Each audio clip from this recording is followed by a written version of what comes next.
guess I need, what, the theme from 2001, Space Odyssey, is that 2001? Mm-hmm. When I was in college, I once had the Space Odyssey 2001 theme on my answering machine. It was for those of you who don't know, you used to have a little reel on it, and you could record, and you could, like, you would see if you had any messages when you came home or whatever. So I put the whole theme on there. I was in my college dorm at Ole Miss, and the only time my father ever called me in college was when I had that on there. And he stayed however many minutes that is, 3 or 4 minutes through that whole thing. Absolutely livid. He did it. Don't be killing the fireflies. All right, so I'm gonna try to get y'all at least close out to the out of here, close to the fireworks at 9:30. Although I figured if you wanted to go to the fireworks, you'd have gone to the fireworks. But we do have some rain coming in, but this will be shorter than last night if you happen to be out here. So what we're going to talk about tonight is after Gettysburg, the Army of Northern Virginia regroups.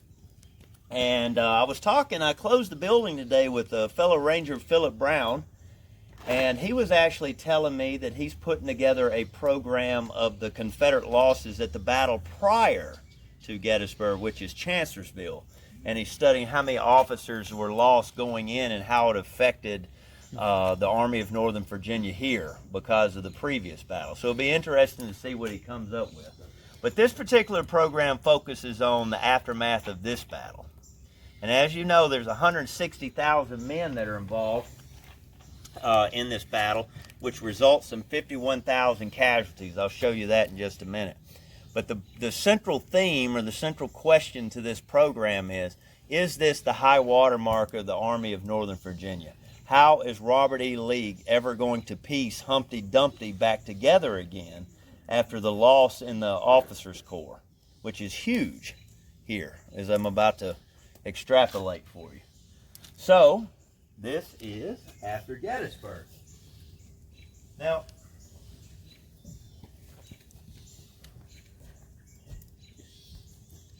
oh, by the way, how about a round of applause for the fire makers? I only had to do it twice, right? I only fired one person in my entire life. My dad had a grain elevator one time, and he bought another business and left me and Boy Sand running the place, and I had to fire this guy. He told me to fire him. I went out there and fired him in the afternoon, like he told me to, about 4:30. You know? And I did such a poor job at it, I had to fire him again the next day. He came back to work. I don't know why I told you that, but fired him.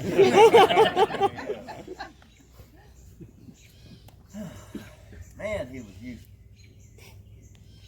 All right, Union casualties, 23,000.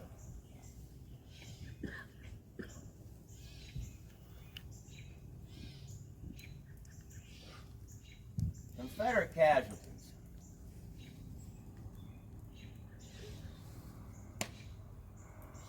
You know, most people never pick up on that discrepancy. If you look at that bottom statistic right there, and I'll keep saying it, 28,000 versus 23,000, but the actual battle casualties are probably more 50-50. I don't know if you would reach 28,000 if you included the entire campaign, maybe the Battle of Winchester, if you want to throw that in there. What is that, Second Winchester? And a couple other minor engagements. Or 28,000 may be off. I don't know, but at 51,000 is so ingrained in the American conscience, we just don't fight it anymore. You know, it's kind of like saying Abner Doubleday didn't invent baseball. I mean, what's the use? Saying such a thing. There's a lot of people killed regardless. There's a lot of people that are maimed and injured here at Gettysburg. First General, should I say, on July 30th, the effective return for the Army of Northern Virginia, excluding cavalry, numbered 45,396 soldiers. With the addition of 3,000 reinforcements from Southwest Virginia and the return of convalescents and stragglers, Lee reported by August 10th, 10 days later, his army total had risen from 45,000 to 58,000. By the end of the month, meaning August, Lee had to return the 3,000 reinforcements he had received, but the continuing return of walking wounded and the influx of conscripts only increased the Army of Northern Virginia to a little over 60,000. Now today we're going to concentrate on the aftermath of the battle and the impact on the Army of Northern Virginia's Officers Corps. Thank you. Lee once said, "There were never such men in an army before. They will go anywhere and do anything if properly led." After Gettysburg, where would Lee find men to replace the officers that he had lost? Was the aftermath of Gettysburg a turning point, not only from a strategic standpoint, but from an army operational standpoint also? The more quality officers you lose, the harder it is to do complex things. If you're a business owner or you've ever managed outside, you should know this. If you have competent people and you lose one, then you notice the difference, especially when the next person comes in. In killed, wounded, and captured, the Army of Northern Virginia lost 11 generals. The generals that paid the ultimate sacrifice, of course, probably the most famous one, is Lewis Armistead. Armistead, of course, is wounded during Pickett's charge. We talked a little bit about that last night, and was then taken to the 11th Corps Hospital. I'm pleased to say the Gettysburg Foundation still has taken the George Spangler farm and is preserving that as we speak. I think they're going to make a leadership conference center or something out of it.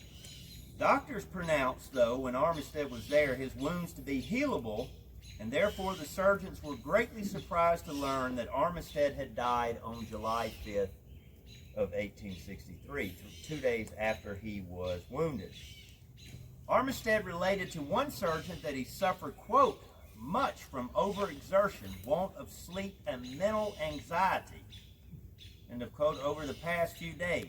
While dressing his arm wound, he reached inside his pants pocket and produced some parched corn, stating, quote, men who can subsist on raw corn can never be whipped.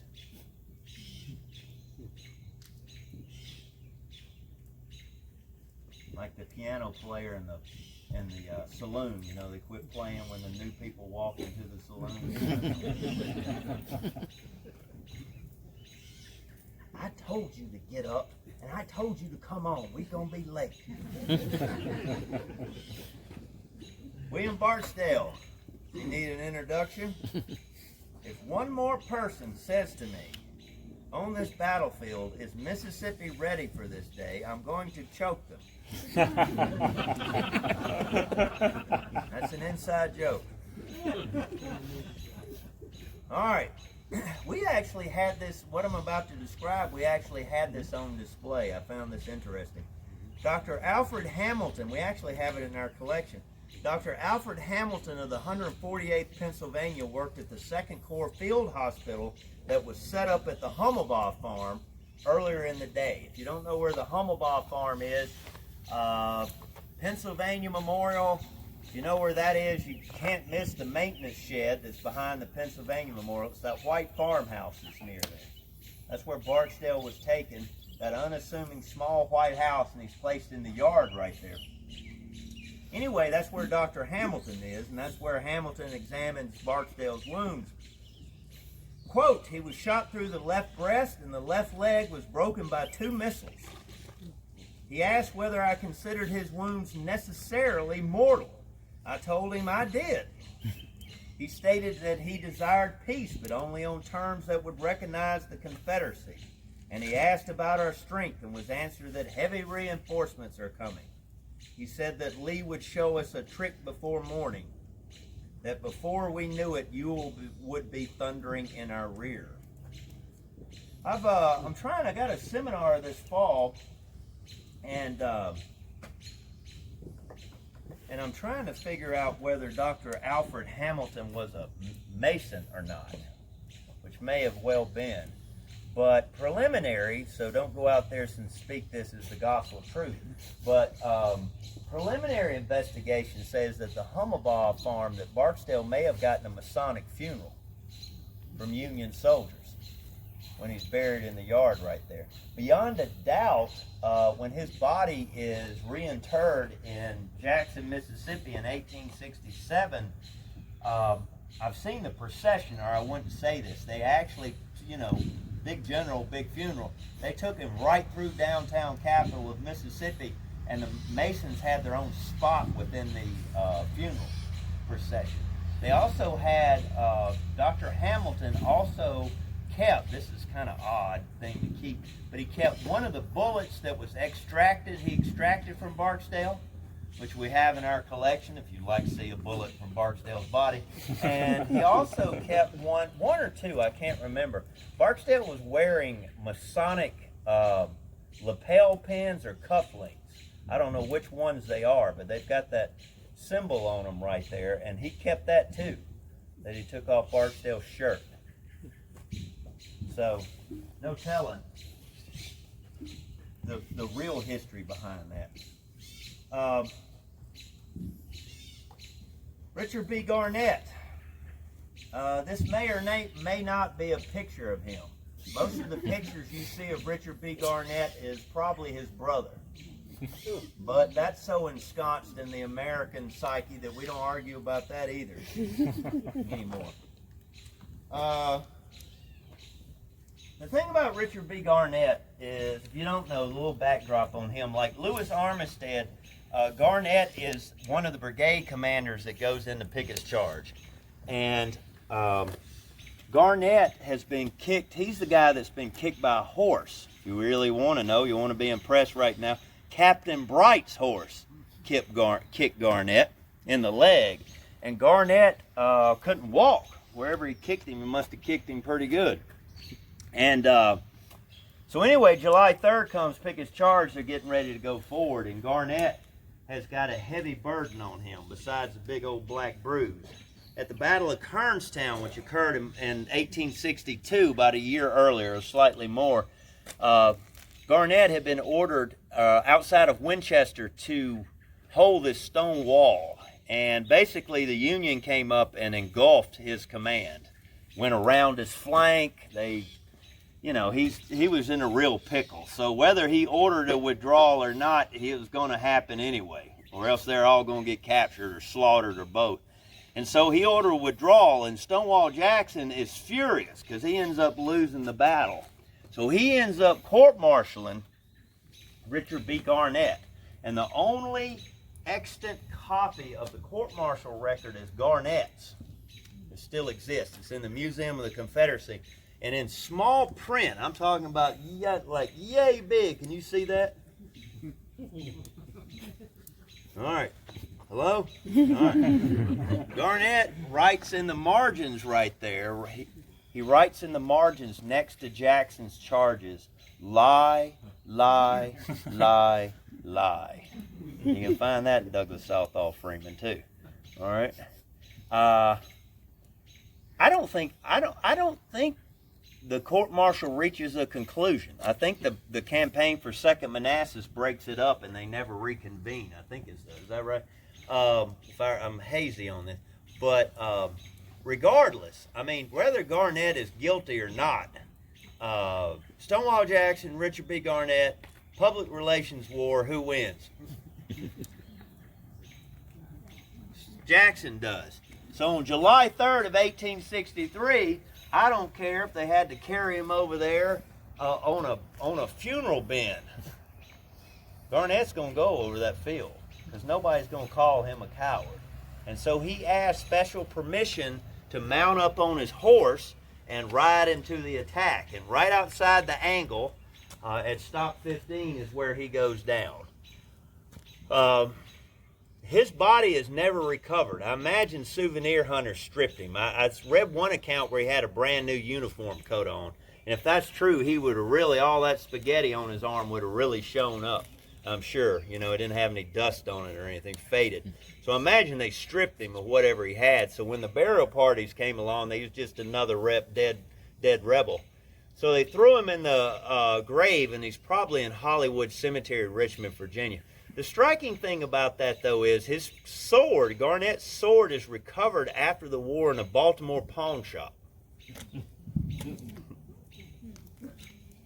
So I guess some Union soldier got broke. Oh, right there.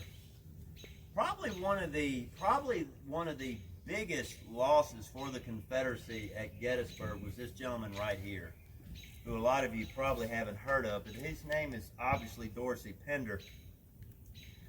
Pender was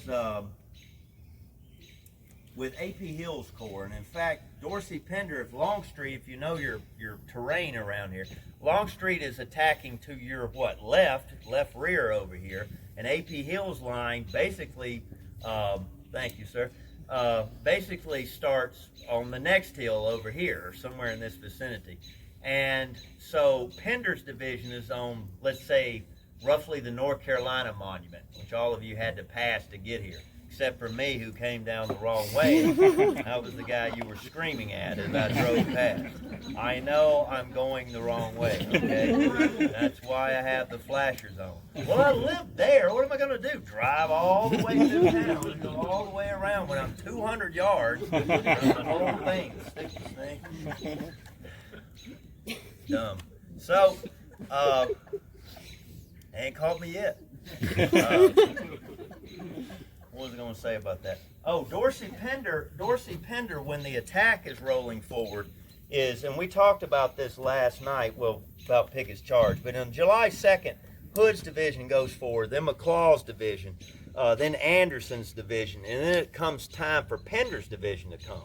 Well, the elapsed time between the Confederates starting over here on their right flank, attacking Sickles' left, that's going to be Devil's Den, Round Top, and all that, to the time they get up to Pender's is probably, 2.5 hours, maybe 3. By the time, in real time, by the time that an echelon attack gets all the way up that line. And Dorsey Pender, if you put it in elapsed time, Dorsey Pender's division is about to go in and attack basically where Pickett's buffet is. Somewhere in that vicinity, probably stretch on either side for quite some kind of frontage right through there. And yes, they would stop at the KFC. But as they went across. But Dorsey Pender gets ready to ride across the line. He turns to his adjutant. I forget what his name is. I got it written down. But he turns to his major and he says, "Major, we're going to ride the line one last time," or something along those lines. And as they're driving through there, or riding through there, the Pender wounding trees, which if you, unfortunately we lost one of them, but the one we lost was on the right-hand side of West Confederate. But if you're coming down, you're probably somewhere like around North Carolina, past there in Tennessee, somewhere in that vicinity. The trick to it is, though, when you get to the Pender wounding tree, you have to look behind the tree. So you're driving this way, and the War Department hung a lightning rod in it. And over time, the lightning rod has grown into the tree. It's been hanging there so long. So you have to look on the opposite side of the tree, but that identifies it as the Pender wounding tree. Anyway, a Union shell comes in and explodes above Pender. And the fuse, one eyewitness said it was the fuse, not shrapnel, but the zinc fuse in that thing came up and hit Pender right in the thigh. And if you ever went to the Museum of the Confederacy while it was open, they had these on display. This is Pender's breeches right here. And you can see this hole, this jagged hole that's in his breeches right there. If I get out of the way, you can see it right there. So, what's the big deal with Pender's breeches? They must have washed him, for one. Had to be bloody because they could never get the artery. He doesn't die immediately, but they could never get that artery secured. And he's going to linger for several days. They eventually have to amputate him trying to get that artery. They still can't save him when they get back to Virginia. But anyway, Pender's division does not go forward as a result of him going down. One Georgia newspaper correspondent said two of his brigade commanders were arguing over seniority. So they never got together and went forward. That is huge, though. I'm not saying it changes the course of the Battle of Gettysburg, but George Meade, the Union Army commander, have his hands full if Pender's division goes forward at that area I've already told you, because the Union has stripped their lines and sent them all down to the south. They would have had a hard time. His last words, Dorsey Pender's words, were, "Tell my wife I do not fear to die. I can confidently resign my soul to God, trusting in the atonement of our Lord Jesus Christ. My only regret is to leave her and our children. I have always tried to do my duty in every sphere of life in which Providence has placed me." James Johnson Pettigrew, former mathematics professor from UNC that led Heath's division in Pickett's charge. It's probably due to his great energy and determination that Heath's old division even posted for the attack on July 3rd. It had to be a Herculean effort. Pettigrew is the one who issued orders for the orderlies, stretcher bearers, walking wounded, and anybody else that could carry a gun to enter the ranks on July 3rd to flush them out, make them fuller. During the attack, Pettigrew suffers a wound in the hand and made it back to Seminary Ridge on foot after his horse was shot to report in person to General Lee. On the evening of July 13th and 14th, Pettigrew suffered a grievous abdominal wound while commanding Lee's rear guard at Falling Waters, Maryland. He was so valuable an officer that a relay of men was set up to carry him. Not a wagon, but a relay of men and the stretcher for 22 miles to Bunker Hill, Virginia. That's how badly they wanted to save him. He died there, Bunker Hill, Virginia, now West Virginia, I believe, on July 17th at a house called Edgewood Manor. Now, when the old Cyclorama Center was here, well, probably going back 20 years ago, there was a descendant that came into the cyclorama of James J. Pettigrew. And the story with Pettigrew's mortal wounding, the second wound, which was at Falling Waters, Maryland, is that the Union cavalry was bearing down on him, and Pettigrew pulled a pistol out, and as the Union cavalryman was bearing down on him, he pulled it out and he pulled the trigger on it and misfired. And Pettigrew's descendant came into the old Cyclorama Center, and he had that pistol, the pistol that misfired. And I can't even tell you what it was. It was it was an off-brand gun. I mean, I couldn't even, no 6-cylinder. It was like a one-shot with the cone on it, was straight down. It was really odd-looking pistol. But anyway, what really, really hurt my feelings was he brought it in 3 pieces. And so I said, "What happened to the gun?" After I was about to ask him if I could shoot it, but which of course didn't happen. But he said that, I go on vacation. This is the most valuable thing in my house. I have to hide it. Well, he says he came up with a great hiding place, so he hid it in the washing machine. Because ain't no robber gonna go in the washing machine. It's like, if you got something valuable, put it in the book. Right? They ain't gonna steal no book. Now, he forgot it was in the washing machine. Oh. So, there you go. Paul Semmes. Paul J. Semmes. Semmes was wounded in the thigh. According to a Georgia newspaper correspondent, General Semmes had carried a tourniquet on his person since the beginning of the war. The fire of the enemy becoming more fearful than any he had ever witnessed in the many battles through which he had passed unscathed. He took the tourniquet from his bosom and was holding it in his hand when he was struck in the thigh by a mini ball in the femoral artery cut. All right, some of you may remember this being on display. He applied the tourniquet with his own hand and stopped the hemorrhage until a surgeon could take up the artery, Otherwise, he must have died in a few minutes. If you've got good eyes, you can notice this cuff, and you can notice this cuff, and this cuff still has the blood stains on it from where he's trying to choke that artery off down there. Although he placed a tourniquet that he always carried in his pocket around the wound, the thigh injury, a thigh injury, is a hard thing to clamp down on. On July 10th, Paul Semmes died in Martinsburg, West Virginia. The lady attended him stated that before he died, Paul Semmes asked for his sword and his Bible to be laid in his hands. His last words were, "I consider it a privilege to die for my country." In addition to the killed, several prominent Confederate generals have been wounded or captured or both from Robert E. Lee's army. John Bell Hood, probably Lee's finest combat commander, suffers a grievous arm wound. He made it back to Virginia and returned to command in the fall, just in time to get wounded again outside in Chattanooga. Wade Hampton suffers 2 saber wounds to the head and a shrapnel wound to the body. He would make it back to Virginia, but could be counted on to return soon. William Extra Billy Smith. Believe it or not, Smith was elected in 1863 to become the governor of Virginia beginning on January 1st, 1864. He should have left a little earlier. He'd be coming back.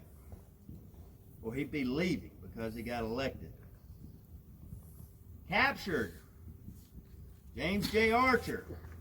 Very unlucky to be the first general from the Army of Northern Virginia captured in the war on July 1st. Not so lucky, too, were the captured and wounded, which included Isaac Trimble. Trimble was wounded at 2nd Manassas in the left leg. If I remember the story right, they wounded him in the left leg, and the surgeon argued with him to take the leg off, and Trimble didn't want to lose the leg, so they saved the leg, so he made it here to Gettysburg a year later, and he got shot in the same leg, which they had to amputate. So if he just went ahead and got it amputated the year before, he could have saved himself all the trouble.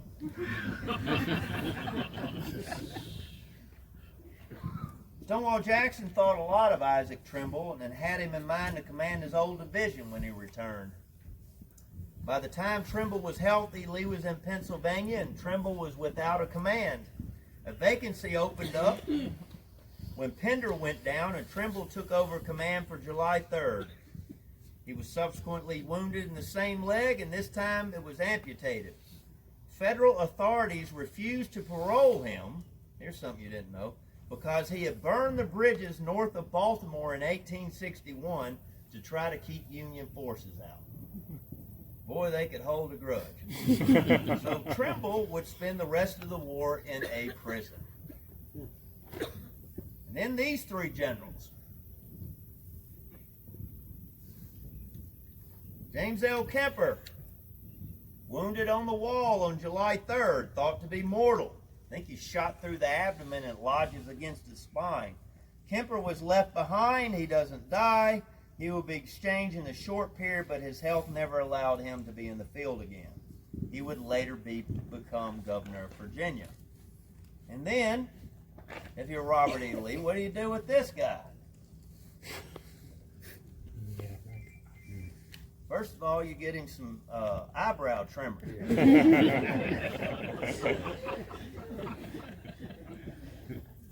John M. Brockenbrough was in Pickett's charge on the left flank. No record exists of him personally advancing with his brigade. That's why you sometimes see it with the name Mayo instead of Brockenbrough. John is still possibly suffering from his brother's death on July 1st. Not many people know that. But he lost his brother here on the first day. He was relieved of command 5 days after Gettysburg for poor performance and returns to his original 40th Georgia Regimental post. He would resign in January 1864. What do you do with him? Edward O'Neill, before Gettysburg, O'Neill had received promotion to brigadier general, but in a rare move, Lee blocked it. And President Davis later rescinded it. O'Neill would soon join this gentleman in Georgia. The North Carolinians of Iverson's brigade, after what happened by the Peace Light out there, refused to serve with him anymore. What to do if you're Lee? On the retreat, Iverson was placed in charge of the Provost Guard, and once back in Virginia, quietly transferred to Nichols' brigade in Edward Johnson's division. Later that year, Iverson was sent to Georgia to a cavalry command. Now, as you didn't go to the firework display tonight, I have a very special treat for you. Okay? You can go around the world, but you'll never see Alfred Iverson's daddy's death mask. Ta-da! How many of y'all ever thought you'd come out here and see that? That's why you don't go watch fireworks. I think it's striking resemblance.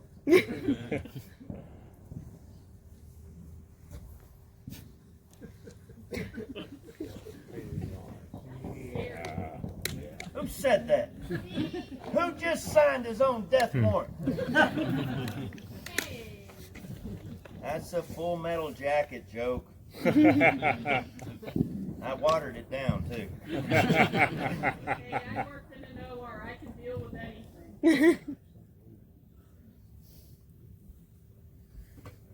So where does Lee find competent officers to replace the Gettysburg losses?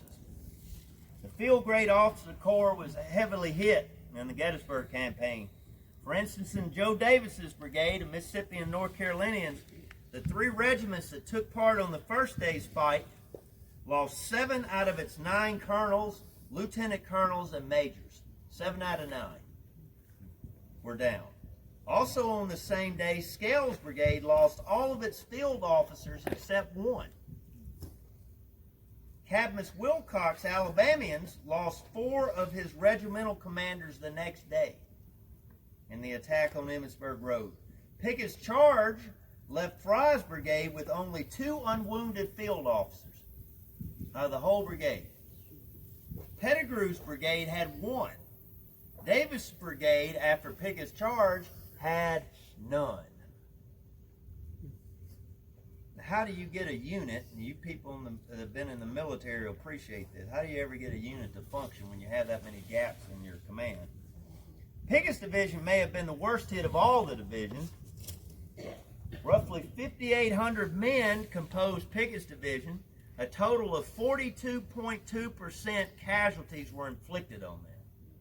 Out of 5,800, 499 killed, 1,473 wounded, of which 832 were captured, and 681 of those unwounded captured, for a total of 2,653 officers and men. Out of the 15 colonels commanding in Pickett's division, 15 colonels, 4 are killed, 3 are mortally wounded, and 4 wounded. In addition, 4 lieutenant colonels are killed and 4 others are wounded. In aggregate, and this is not an exact count, so don't go home or to the bar and start preaching this stuff. All right? 11 of the Army's colonels, as far as I can tell, were killed or mortally wounded. Thank you. Another 7, mostly wounded, were captured. Maybe more, maybe slightly off. Garnett's brigade marched to Virginia. The brigade of Garnett marched to Virginia under the command of a major. A brigade. Tig Anderson and Archer's brigade marched back under a lieutenant colonel. For a time during the retreat, Pender's old division was attached to Heath's division until the ranks swelled again. And Iverson's brigade was attached to Ramseur's brigade. Now, so the point of this whole program here is, what does Robert E. Lee do about these losses? that he's incurred within the officers' corps. What did Robert E. Lee say to John Bell Hood? This army will go anywhere and do anything as long as they are properly led. Well, where are you going to find men? It's 2 years into the war. They've been fighting some major battles, and the competency level, the quality level is slowly going down because you're losing competent officers. So obviously your quality is going to be hurt. So what Lee is doing is he's mixing and matching. And if you watch what I'm about to tell you, how these men are replaced, you know, I could stay here all night. But if Lee, let's take it for example, if there is a brigade over here and the 4 colonels are still there, the senior colonel, Lee doesn't want or doesn't think he should be the brigade commander. What do you do about that? The senior colonel has the right to become the brigade commander. So what Lee will do is he will shift, if he's got another colonel or another general somewhere, a colonel, let's make it simple, right here, he'll take that colonel, if he's a senior, to the colonel he dislikes, and he'll move him over here to the unit. And by default, that colonel then becomes the brigade commander. That's how you work around seniority. All right? So I'm not saying that's true in every case, but in some cases this is the way he's going to do it. So, how does he rebuild? You got Lewis Armistead. Who are you going to replace old Lou Armistead with in the post-war and post-battle? Now here's one you didn't see coming. You like that? Huh? If you come to a lot of my programs, you'd appreciate that. You don't get that often. That's pretty fancy. Must have had some extra time. None of y'all ever heard of Seth Barton. Not unless you way, way off in the Civil War. I knew him because I worked at Vicksburg. Barton came from the recently paroled army at Vicksburg to command Armistead's old command. He was a Virginian, oh yeah, commanding Virginians, but more importantly a West Point graduate from 1849. Barton would do okay until Pickett censured him for lack of cooperation at New Bern, North Carolina. And later, under the command of Robert Ransom's division, he was relieved of command. His regimental commanders, though, petitioned to have Barton reinstated, but to no avail. That's who takes over, at least in the aftermath. What do you do with him? Politician turned army officer. Don't know how good an army officer he was, but nobody will ever question his bravery, will they? Now, how do you replace this guy? Lee's is getting lucky here because one of the senior colonel here, a gentleman by the name of Benjamin G. Humphreys. He was 54 years old of age. He was a good pick. He's a solid man. Had some formal military education at West Point prior to the war, but he got kicked out during the eggnog riot of 1826. Sometimes you just can't take it anymore. Humphreys would serve as the brigade commander for Barksdale's old brigade until the end of the war. Richard Garnett, what do you do about him? Always liked this name. Eppa. There's Susan. Susan out there. Now there's a band name. Yes. Eppa. Right It's there. a popular name in that end of Virginia. Now I ate dinner at Eppa Hunting's house one time. Where was that? Warrington? John Mosby's buried there. Warrington. I believe it's Near in Warrington. Is it? Somebody come, is that Reb over there in the dark? Okay. Fauquier County. I Fauquier dare everybody to County. pronounce that one. All right. Well, you two can argue about it after the program. No, that's cool. I don't even know if it's still a restaurant, but I was in his living room. Eppa Hunting was the colonel of the 8th Virginia and was wounded in Pickett's charge. Some of the colonels in the brigade had actually urged Lee to promote Hunton before Garnett received the promotion instead. Hunton was well qualified for the promotion and served as a brigade commander before surrendering at Sailor's Creek only a few days before Appomattox. Extra Billy, who you replace him with?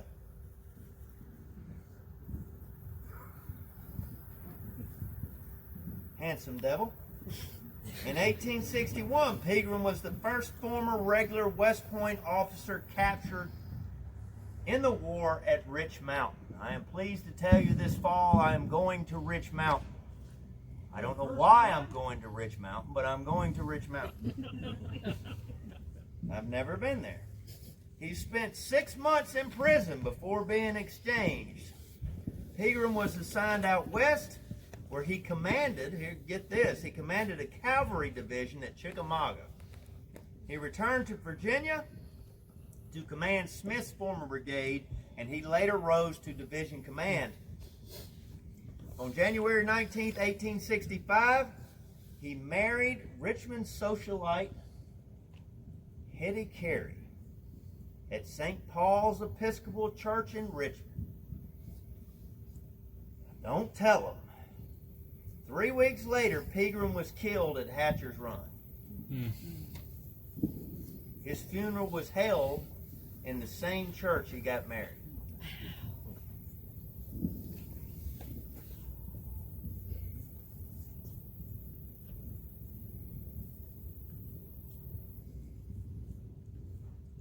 Now you think about this. You Gettysburg buffs should be picking up on this. Wilcox at the Battle of Gettysburg is not in Pender's division.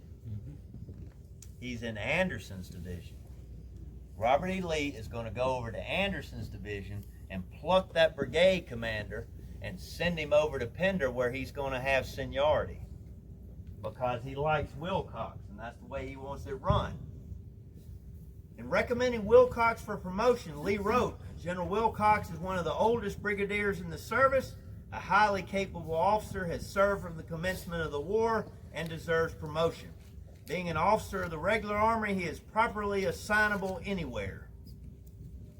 Wilcox would never shine as one of the brighter stars of the Army of Northern Virginia, but nevertheless, Wilcox is, quote unquote, a steady Eddie with the Army. What do you do about Pettigrew, his brigade? Heath is going to come back. You don't need a division commander. You need a brigade commander.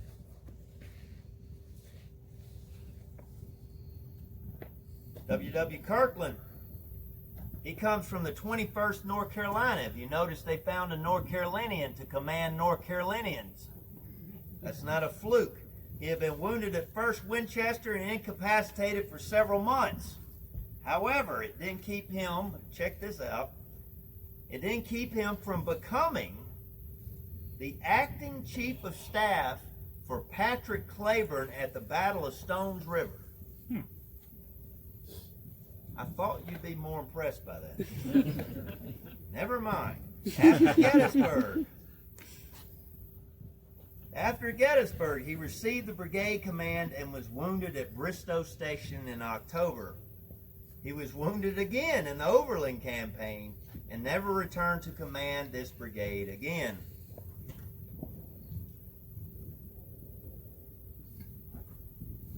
What are you going to do about him?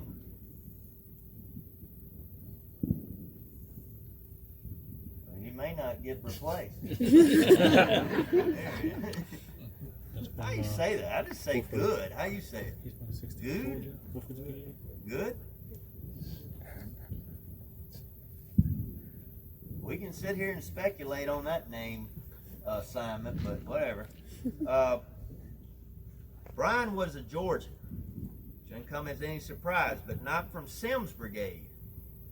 Lee plucked Bryan from Wofford's brigade and promoted him to brigade command. Bryan was a West Point graduate of 1834, and Lee didn't seem to hesitate in moving professionally trained military officers to other units for promotion.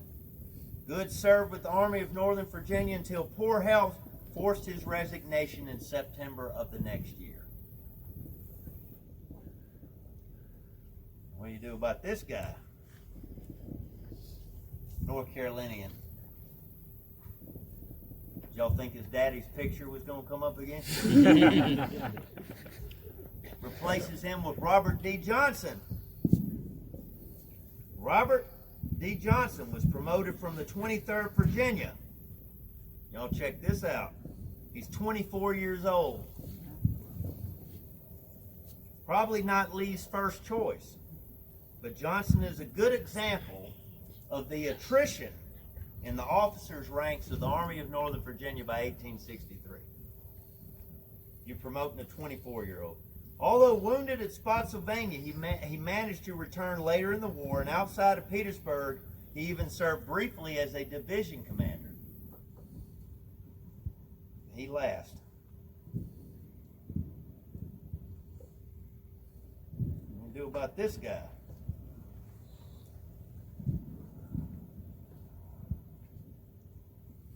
The thing that people miss about Edward O'Neill is like, if you went to the Army, if you were in the Army of Northern Virginia in 1863 and you were in Robert Rhodes' division and you were approaching what is now the rear of the Peace Light on July 1st, if Rhodes is with his staff, he is not going to turn to his staff and say, order up O'Neill's brigade. He's not going to do that. He will actually say, or his staff will say, order in Rhodes' brigade. They always go back to the original commander, usually in order to show, or in order to identify which brigade that they want. The one thing I'm trying to point out to you, though, and you have to go back and read O'Neill's performance. This is outside. We could go on and on and on. But O'Neill just doesn't perform well on July 1st. How about that? Suffice it to say. But the thing that's lost on most Gettysburg buffs is Edward O'Neill is commanding Robert Rhodes' old brigade. Robert Rhodes is now the division commander. Robert Rhodes, O'Neill's men is Robert Rhodes' baby. And anything that happens to these Alabamians, Robert Rhodes is very particularly interested in. And so when O'Neill blows it on July 1st, he probably doesn't have the leash that maybe some other brigade commanders might. And Rhodes wants him gone, and he wants him gone yesterday. So who do they get? You couldn't get a better name for this one. Now he looks like a soldier. Or whatever. Now he commanded the 3rd Alabama. When O'Neill lost control, Battle had the initiative to join with Ramser's brigade and received high praise for his action. He was a good pick also. His brigade lost heavily at the Wilderness in Spotsylvania and at Cedar Creek, and Battle was so severely wounded he could not return to command for the rest of the war.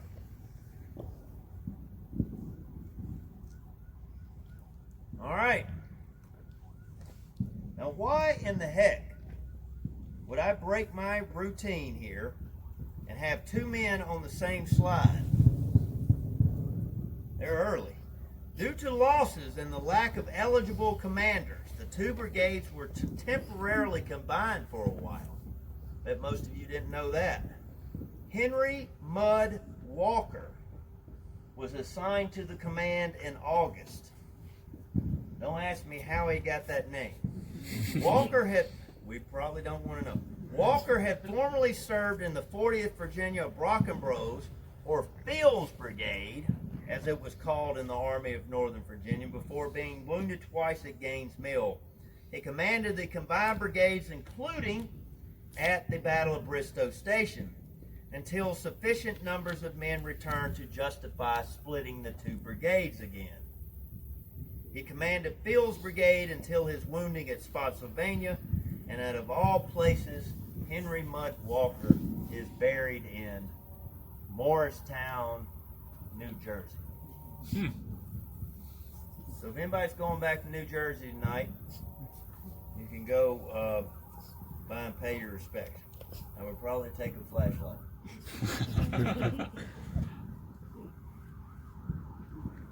So my point, or my question that I wish to leave with you tonight is Gettysburg, the turning point. This is a turning point for the Army of Northern Virginia. If you watch the Army of Northern Virginia, hope that's not my house. If you watch the Army of Northern Virginia going into 1864 and 65, I want you to notice something as you read the history books.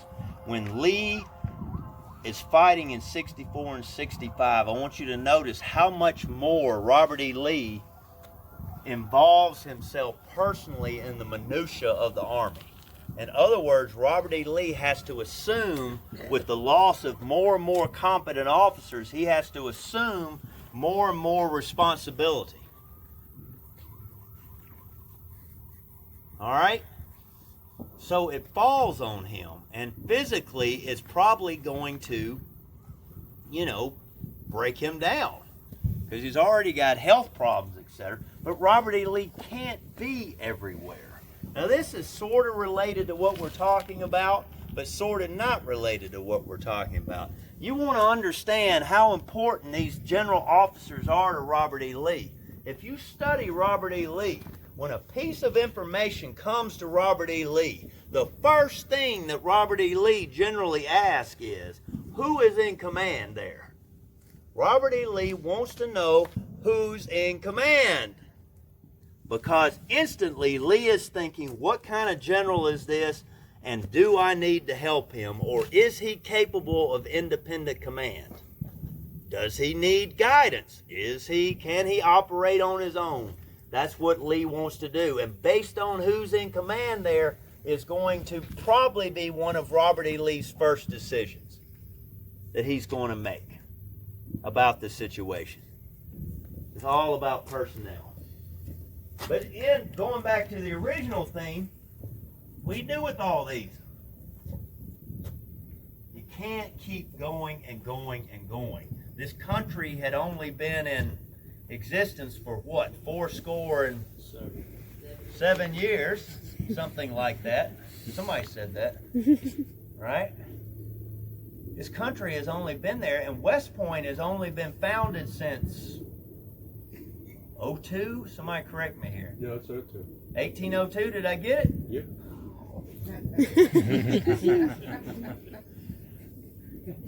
Come on, now that was good. Oh, man.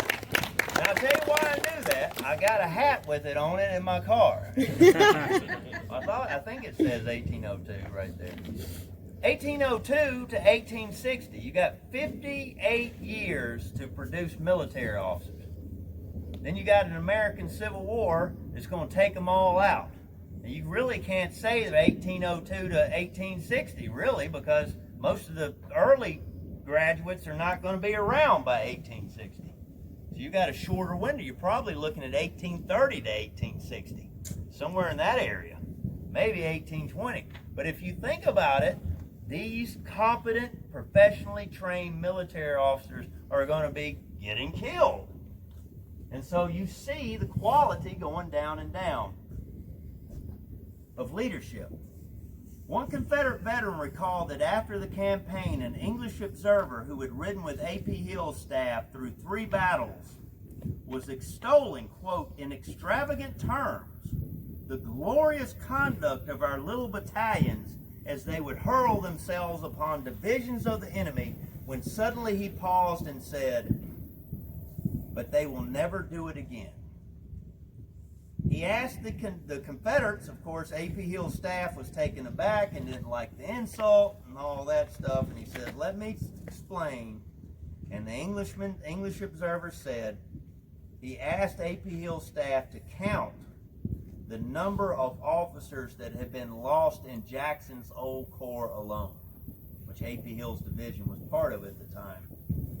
They did. They named some of them. The Englishmen then stated to the staff officers, don't you see that your system feeds upon itself?